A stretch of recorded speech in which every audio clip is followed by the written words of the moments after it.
So here's the thing. If you're watching this, chances are you have a YouTube channel. If you have a YouTube channel, odds are good that you've at least considered trying to make something of it. Maybe even chase the pipe dream of making a career out of it. The appeal of being a full-time YouTuber is pretty obvious. You get a whole bunch of fans that support you, you get to spend your days doing what you want to do, and let's be honest here, it's easier than like 96% of jobs out there. But of course there are some drawbacks. YouTube monetization is a fickle, borderline incomprehensible beast for most people, which makes taking that plunge when you're still small a bit of a risky move.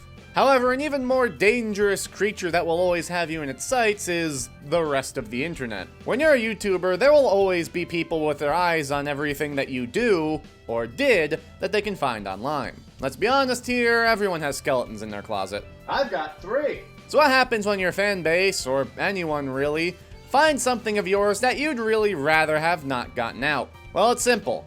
You gotta apologize. The YouTube apology video is a staple of the platform. It seems almost like a rite of passage for anyone with a comma in their subscriber count to have to make a video where they apologize for something that they said or did. So if you want to be a YouTuber, you better be ready to make one at a moment's notice, lest people find those tweets you made about a particular group of people.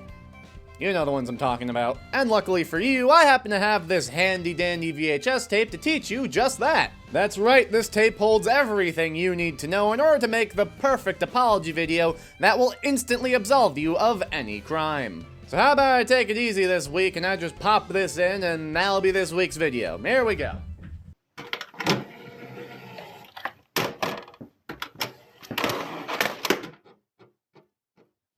Wait a second. Rascal, did you sell my VCR? Yes. God damn it, Rascal, I told you to stop selling my stuff on eBay. Do you know how hard it is to find a VCR nowadays? They're basically antiques. Hey, I need to fund my war effort somehow. Oh, shit. I guess this thing's worthless now. Looks like we'll just have to do the next best thing and figure it out ourselves by studying the masters. Perhaps by going over every major YouTube apology, we can reverse engineer the formula for success, because I'm sure at least one of these worked out well. I'll do what I can to not only analyze these famous apologies, but also break it down in a step-by-step format, to make it as easy as possible for you to understand the art of the YouTube apology video.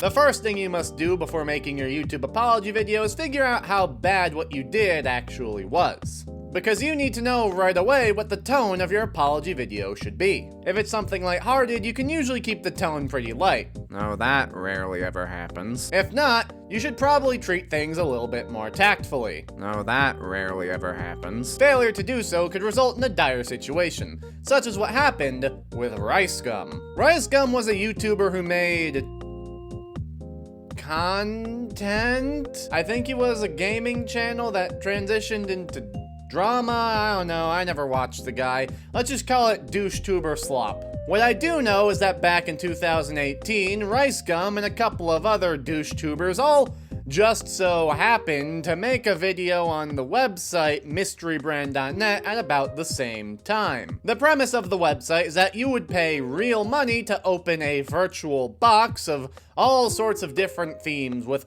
all sorts of potential goodies inside. There could be truly anything inside these boxes, from a brand new iPhone to used SpongeBob underwear. Once you open it, you can choose to either have the product delivered to you, or you can sell it for some cash. Who are you selling it to? That's a damn fine question. Now, if that sounds very vague, that's intentional. The website was trying to skirt past any potential lawsuits. You know, we never promised that opening the Apple box would get you an iPhone, just that, you know, there's like a 0.0002% chance that there is one. This was an incredibly sketchy website to anyone with eyeballs, or at least adults with eyeballs. Children, who these YouTubers knew were their target demographic, are far less skeptical. Especially since the YouTubers that they love so much, like Rice Gum and Jake Paul, were on this website, and hey, they got some cool stuff and made some extra money, so why not give it a try? That's another thing that I all made very sure to highlight, the fact that you can make money on this website. And then I have the option to sell it back if I don't want it, but I bought the box for 60 bucks. I can sell it back for 140, so I low-key made a profit. Just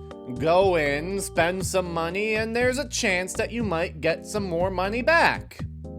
If this is starting to sound like gambling to you, congratulations, you're not a stupid kid. This was a gambling website. An incredibly sketchy gambling website that may have not actually sent out the prizes that you won. In fact, it was an incredibly sketchy gambling website that was rigged for these videos. I mean, when you watch these videos, it should be obvious they're constantly pulling things worth thousands of dollars, and like, obviously that's not how it actually works. Most people got like nothing, maybe something worth $5 at that. These wins were just set up to make the website look better.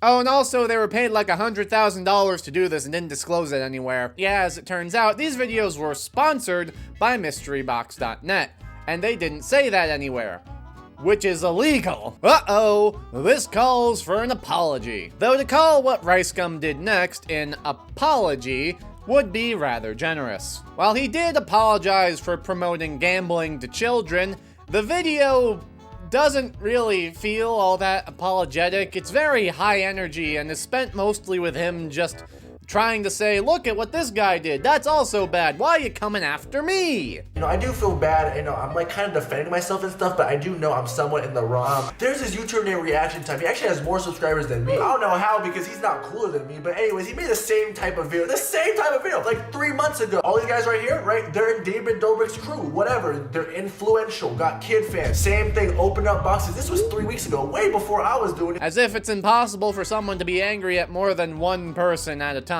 He's using a trick called deflecting, a common tactic that you'll see in these videos going forward. He's attempting to throw people off his trail and almost make himself look like the victim. This was a crucial mistake, as was what he did at the end of the video, where in order to show how sorry he is, he just starts putting up Amazon gift cards. He literally just has them pop up on the screen and just says, here, take them. The cherry on top, none of them were real. Yes, these codes that he was giving away to show how sorry he was couldn't even be used. What a fuckhead. This video will be mocked and ridiculed by basically everyone, including his audience. Because of the way he acted, being so defensive and high energy, it just made it look so insincere. He doesn't actually feel sorry about anything that happened. He's just trying to get people to stop freaking out over something that could potentially really hurt him. Especially given the fact, again, this was technically illegal. And interestingly enough, not that much later, he was gone. The apology video was in early 2019, and by mid-2020, both of his channels just stopped uploading entirely. With the exception of one video that I think means he's a father now, which, poor kid. Point is that because of this video and its disastrous reception, he ended up leaving behind a 10 million subscriber YouTube channel. So what can we learn from this? If you do something bad, don't be a douchebag about it.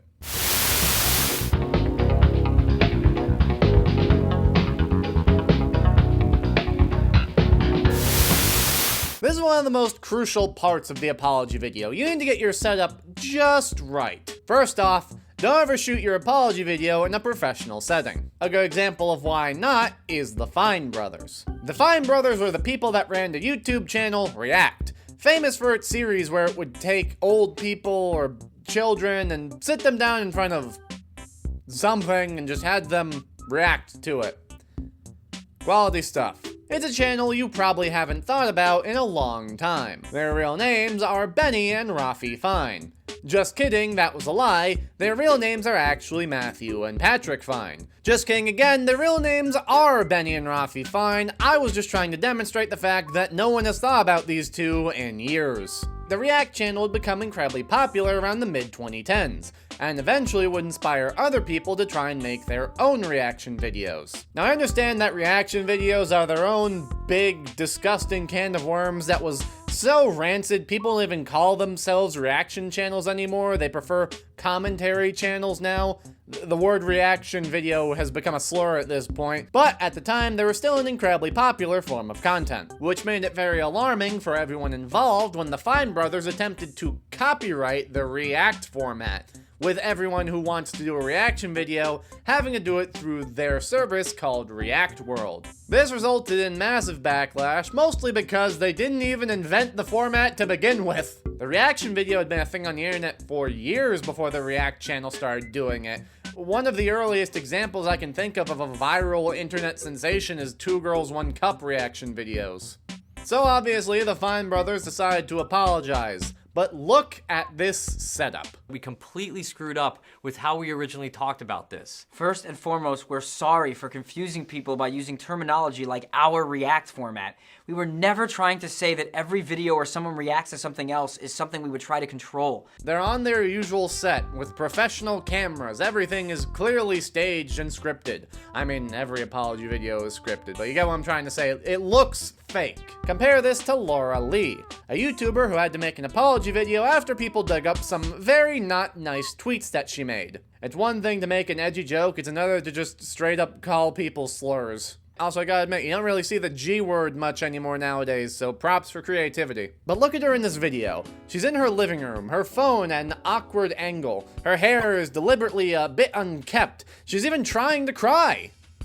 Not successfully, mind you, but hey, you know what? Points for trying. But still, this is the vibe you want, as if you just picked up a camera and started talking, because it feels more personal. And if it feels personal, well, it might just convince a couple of idiots that you're being genuine. That's where the Fine bros screwed up. Their cold, sterile, frankly awkward presentation, where they just list off the series of events that have taken place, showing absolutely no emotion while they do so, effectively doomed them from the start. No one will have accepted this video regardless of what they said. Laura at least tries to read her script in a way that conveys emotion. I have no excuses here today. I'm not here to give you an excuse.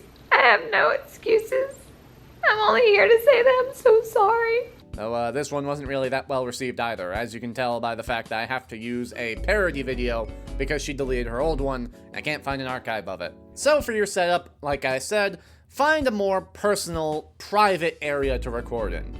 Your bedroom, or just somewhere private. Next, rub your eyes a bunch to make it look like you're crying. You really want people to think you feel bad for the thing that you did. Next, if you can, try and get some sort of animal involved, as it makes you look a little bit more human to have something that actually cares about you. I mean, you can't expect another person to do it, so a dog works fine. Who doesn't like dogs? This was a tactic pioneered by T. Martin in his iconic apology video for the CSGO Lotto scam.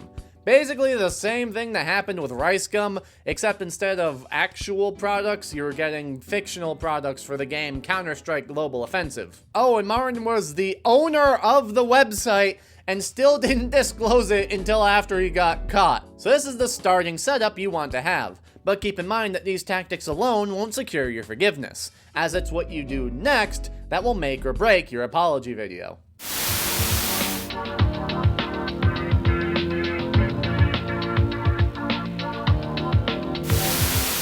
So you're all set up, you got your pet. Now all that's left to do is actually figure out what you're supposed to say. Starting off, first thing, always let out some sort of sigh. Sigh. Before then saying something like, Hey guys, I really wish I didn't have to make this video. what do you do after that? Put simply, not much. See, the trap that a lot, and I do mean a lot, of YouTube apologists fall into is that they talk for way too long. Take, for example, the case of Tana Mungus, I'm going to choose to pronounce it. She's actually made a couple of apology videos, which means she probably has one of these in her closet, but we're going to be specifically focusing on her apology for the disaster that was TanaCon. I've actually talked about this convention before during my Crazy Convention series, so if you're interested in learning more details about it, I'll leave a link in the card. But for now, all you need to know is that it was an attempt at a competitor with VidCon. She massively overpromised, a bunch more people showed up than they could possibly hold, and Tana ended up giving away condoms to children. That last one is only slightly less bad than it sounds. Now, Tana did follow the steps that we laid out before. She's in her bedroom, a very personal place. She's trying to look emotional, even rasping up her voice. Today's video is going to be the hardest video I've ever had to film. But people still didn't accept it because the thing was 22 minutes long. You see, the reason why some of these videos are so long is because some people feel like if they go into detail about their side of the story, it'll help absolve them. Not realizing that just gives the audience more chances to realize that you're bullshitting. Tana keeps cutting because she's doing multiple takes. She keeps looking off to the right to read her script and ends up repeating herself a lot. And I'm not gonna lie to you, I am so nervous. And I've spent the past week doing nothing but running away from my problems and hiding from all my problems and trying to avoid this because that's what I do best. When I have a problem, I push it under the rug and I run away from it. It makes the video seem incredibly insincere, which obviously we're trying to avoid. So keep your apologies short, a couple minutes at max. Another reason for this is because the longer your video goes on, the more likely you are to accidentally admit guilt, which again, we're trying to avoid here. We want as many people as possible to think we're completely blameless, if not the victim. And if you want an example of someone trying that and failing miserably, look no further than Jeffree Star. Jeffree Star was a makeup YouTuber who, allied with his close friend, famous cat fucker Shane Dawson, decided, for really no reason, to just completely sabotage the career of another makeup influencer, James Charles. And they decided to do it in the shadiest way possible. These YouTubers would start shit with James, not by actually going after him, but by feeding lies to another YouTuber, Tati Westbrook. Tati? I think it's Toddy. Oh, whatever, I'm going with Tati. Tati is funnier. Tati would end up making a call-out video, calling James a horrible person, accusing him of things like sexual assault, just really terrible shit. The problem is that was all bullshit. Literally all of it. And while at first this video led to James losing millions of subscribers, James would eventually come back with a massive rebuttal that effectively disproved everything. Tati, upon realizing that she was duped, immediately spilled the beans, which led to Jeffree's far more infamous apology video. Look at this fucking setup. Look how genuinely awkward this pose looks. Oh, don't mind me. I'm just sitting here on a couch like how everyone does. This is normal, right? No one sits like this. That actually hurt my legs to do that, which just makes this whole video look completely insincere. Jeffree's video was also far too long, which led to him, again, basically admitting to trying to ruin this guy's career for literally no reason other than he just felt like it. When someone else tries to take someone else down or their career and it doesn't work, you can't just take a few more down with you. That's not how life works. We have to all take accountability for our own actions and no one else's. And that's what I will continue to do. And if I don't, please fucking remind me. Which again is a benefit of keeping it short. You also get to keep it vague. If all you say is, I feel really bad about the things that I did, and I wish I didn't do them, at least some people will believe you. But by going this deep into the story, he effectively confirms all of the terrible things he did, which was a massive hit to his career. Now before we finish this video, there is one last thing I want to address. And that is a common question a lot of YouTubers ask when they realize that they did something that they should apologize for. Do I have to? Not like, oh, do I have to make a video? No, I mean, do I have to actually feel bad for the thing that I did? The answer most people choose is no, but at least they try and hide it. What happens when you make a video after people realize you did something bad that isn't apologetic at all? Like, even more so than rice gums. Well, then you get the real disasters.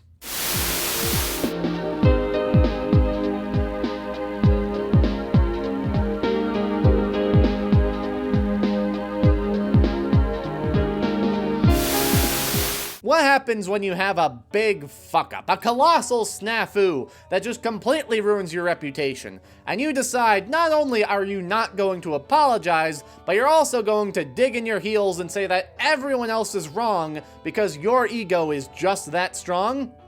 Well, then you get the story of CinnyBear03. CinnyBear03 was a decently large YouTuber and artist. Her channel mostly focused on drawing videos, animation, speed paints, that sort of shit. She'd been around for quite a while prior to what happened. Her first of many videos to cross 1 million views came out 9 years ago. I say all of this to properly put into context how big of a deal this channel was in its own way. It just makes what happens next all the more disastrous, as in late 2024, an anonymous member of Cinny Bear's community Discord would come out with a document making claims and providing screenshots and videos of the Discord, displaying Cinny acting inappropriately around children. To break it down as simply as possible, Cinny would very frequently talk about sex, post porn, and encourage people to draw porn, especially of herself, insert in a Discord that she herself said was 13 plus, meaning she absolutely had to know that there were children present. One of the most infamous situations came about when she posted a very long, very graphic comic of some random character, who was created by one of the children in the Discord, by the way, violently raping Sans the Skeleton from Undertale multiple times. I obviously can't show you the graphic parts, but needless to say, it's all there on display, baby, and like, it's fucking insane. It, like, legitimately just how fucking long this thing goes on for. It's pages and pages and pages of just this character crying and just different ways of him being it's fucked up. Like, even ignoring the part that she's posting it where children are, just making it's kind of fucked up. This document dropping would lead to a bit of a snowball effect, which would eventually lead to 3 other documents coming out from people in the Discord, as well as a video from Cindy's roommate, who's also kind of a bitch, but that's a completely different story, all of which end up revealing just even more degeneracy from Cindy, including her attempted grooming of a young artist named Enno. Now, I understand that Discord screenshots aren't exactly the most reliable piece of evidence out there. They're actually pretty easy to fake, but what would happen next would not only prove these claims true, but also make this story far more fascinating. At first, Cindy would release a typical apology video, just a black screen where she says, "Oh, I really fucked up. I'm sorry, guys. I'm gonna go fix myself. Goodbye." I've been acting inappropriately towards my fans. This alone is enough for me to realize I need to make sweeping changes to how I conduct myself and how I interact with my fans. But the most serious thing I've done is I've groomed a minor. Really, that's about it. Not much more than that. It's like 30 seconds long. And originally that was the end of it. However, Cindy's ego simply couldn't leave well enough alone, and she would come back a month later with potentially the worst rebuttal she possibly could have given. This is a 40-minute long video. Yes, really.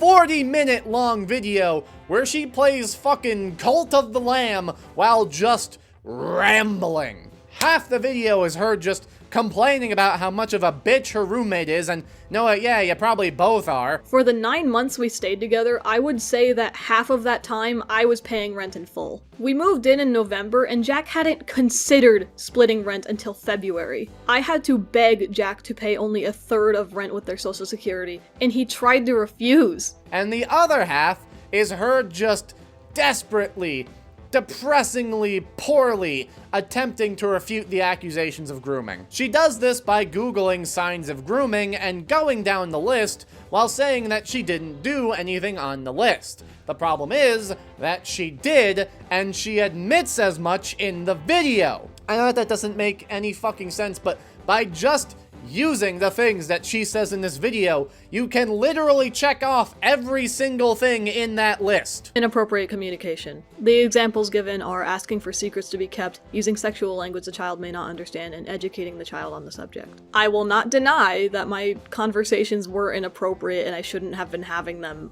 to begin with. The only instance of me asking them to keep something a secret would be me saying to them, "Please don't tell the public I'm depraved." The secret's kinda just out now, I don't care anymore. I never intended to keep our relationship a secret. That was never even something I was intending to hide. It was also never my intention to educate Enno on any particular, sex shit. I don't know. Now that I think about it, majority of the inappropriate conversations we had revolved around sadomasochism and like sadistic fantasies, not really sex. Sadomasochism and like sadistic fantasies, not really sex. Like, it's genuinely baffling to watch this video because she literally just admits to everything, but then just says, but that wasn't actually grooming, lol. And half this fucking video is her complaining about how much her roommate sucks. This whole fucking mess would be massively criticized by anyone with a brain, which led to her making a third apology video where she tried to backtrack on a lot of the stuff she said and like, you get the picture at this point. This was a massive disaster that completely killed her online career. She had a big YouTube channel, a Patreon, and was taking commissions. And all of that had to be thrown out because she fumbled this so bad. I mean, realistically, with all of the evidence and claims of grooming, she was probably already doomed, but she turned this whole thing into a complete circus.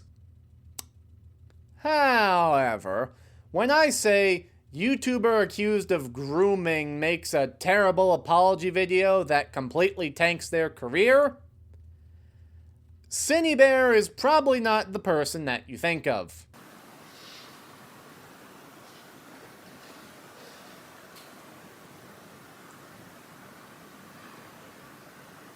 It's the toxic gossip train. Colleen Ballinger was a musical YouTuber known for her character Miranda Sings, a quirky, upbeat, energetic musician who made music, I guess. I don't know, I never watched her. Wait, I already used that joke in this video. Shit. Well, actually, she had 3 YouTube channels that were absolutely massive. Each one, her vlog channel, her Miranda Sings channel, her Colleen Ballinger channel, had millions of subscribers. She had a Netflix deal. She had her own lipstick brand. She had it all, baby. Then she just had to ask children to send her pictures of their butts, as well as some other very shady things. Basically, Colleen had a group chat with a bunch of her younger fans where she would talk about very private, personal, and occasionally sexual things that an adult should not be speaking about with a child. Especially a child that they did not know. Things were looking bad for Colleen, but she decided to use one last Hail Mary to attempt to get out of this whole mess. Grab a ukulele, Satan's gift to music, and sing her heart out. All aboard the toxic gossip train. You're chugging down the tracks of misinformation. The toxic gossip train. You got a one-way ticket to... Alright, that's enough. This is a 10-minute video where Colleen just denies everything, doesn't put forth any actual evidence to disprove it, she just says it's not true, and says that everyone who was accusing her of stuff was just doing it for the attention. There are a number of reasons why this apology is bad. For one, it's not an apology. And for two, it can't just pull out an instrument and then just go, none of this is true, without any actual evidence. You have to at least show something if you're trying to say this is all bullshit. There are 2-hour videos just going over the mountains of evidence, Colleen. And thirdly, it seems Colleen is unfamiliar with the Streisand effect. This video went mega viral. Every video talking about it also went mega viral, which has ended up spreading the allegations far wider than they ever had been before. I can speak to this personally, as before she made this video, I didn't know who the hell Colleen Ballinger was. But after the toxic gossip train came barreling off the tracks into the middle of town, it was kinda hard to miss. And from that point on, everything just went up in flames. Her Colleen Ballinger and Miranda Sings channels were completely abandoned after the apocalyptic backlash she got from this. Her lipstick brand is just gone now, and the only channel of hers left that's still being updated is her vlog channel, which is getting less average viewership than me. I have less than 10,000 subs. She has 3 million, and I'm routinely outdoing her. By God, is that confidence boost. I hope this video doesn't tank. Shortly after this video came out, child star JoJo Siwa would talk about her friendship with Colleen Ballinger on a podcast hosted by Howie Mandel. That sentence was taken from a fucking Mad Libs book. In the podcast appearance, JoJo would attempt to defend Colleen by going on about how close they were, and how they would talk privately for years, and all the personal stuff they were dealing with, and... Look, I'll go easy on her, because she was a child when this happened, but for fuck's sake, JoJo, that's the problem! Her having very personal and close relationships with random children as an adult was very weird and creepy, not to mention again how occasionally it would get sexual. And JoJo, in an attempt to defend her friend, would only dig this hole deeper by confirming that these relationships did happen, helping to further expose how much of a shitbag Colleen was. This would go down in history as one of the worst apology videos, only ever potentially tied with Sienna May's apology video, where she attempted to refute claims of sexual assault with video evidence by doing a fucking jig.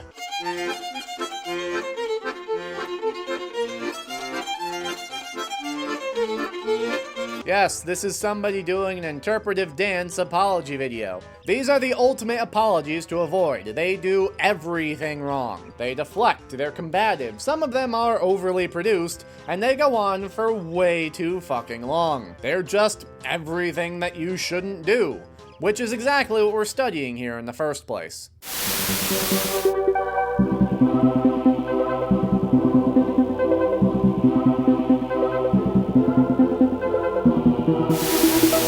Congratulations! You made it to the end and are now fully prepared to make your own YouTube apology video. We now know everything we need to do when met with controversy to not get completely screwed over.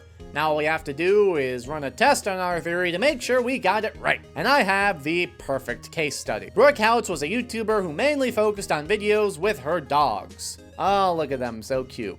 Listen, buddy, take it from me. Having a wacky animal sidekick isn't always what it's cracked up to be. Don't go calling me a sidekick. I'm the only reason why anyone watches this crap anyways. One day, she would upload a video of her doing a silly prank on one of her dogs. She would wrap a bunch of plastic wrap around an open doorway, and it would like walk into it, and it'd be like, oh, what's going on here? Ha ha ha! Oh, what a silly prank this is going to be. Oh my god! Okay, I literally can't show the clips because everyone who does is immediately struck down by YouTube, but she accidentally left in some outtakes of her beating her dog. She slaps it, shoves it, slams it around. It's actually hard to watch, and what's tragic is that it's all just because the little guy is just trying to show her love. He's rubbing against her and licking her, and she just fucking attacks him for no reason. Jesus Christ, this absolute heartless bitch. And again, all of this only came out because she forgot to cut out the parts of her beating her dog and just left it in the video she uploaded. Now, of course, Brooke decided to make an apology video, and she follows our rubric to a T. The video is short, she gets to the point, she's just sitting on the floor, very personal looking. Everything here is checked off with the exception of the animal companion.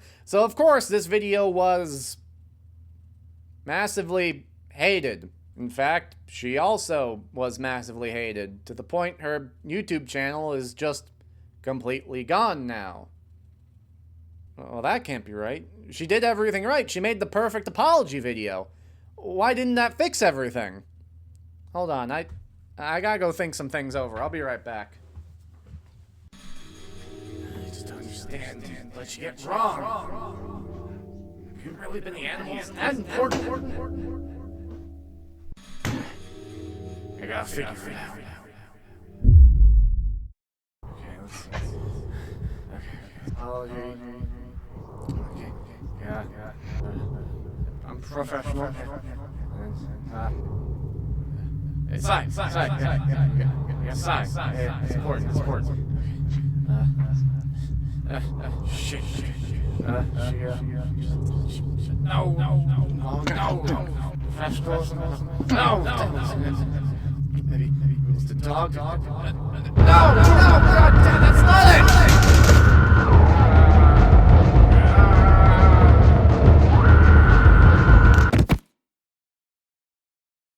Hey, fat ass, you forget you're supposed to feed me?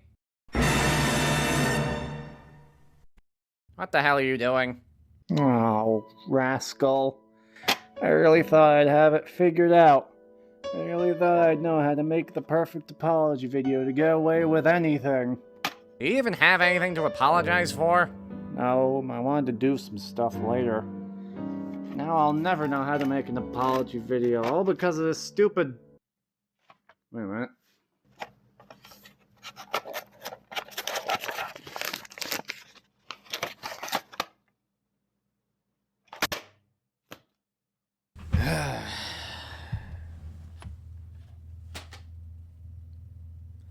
You know, maybe I've been looking at this all wrong. I mean, let's be honest here. Have any of these videos actually been received well? I mean that, seriously. Even outside of this video, can you think of a single time that someone made an apology video and it actually was received in a positive way? Every single example I used here, and even every example I didn't that I can think of, were massive failures. Some so bad it completely ruined careers. Maybe that's just because these videos aren't actually for the sake of apologizing. YouTubers don't make these videos to actually apologize and atone for what they did.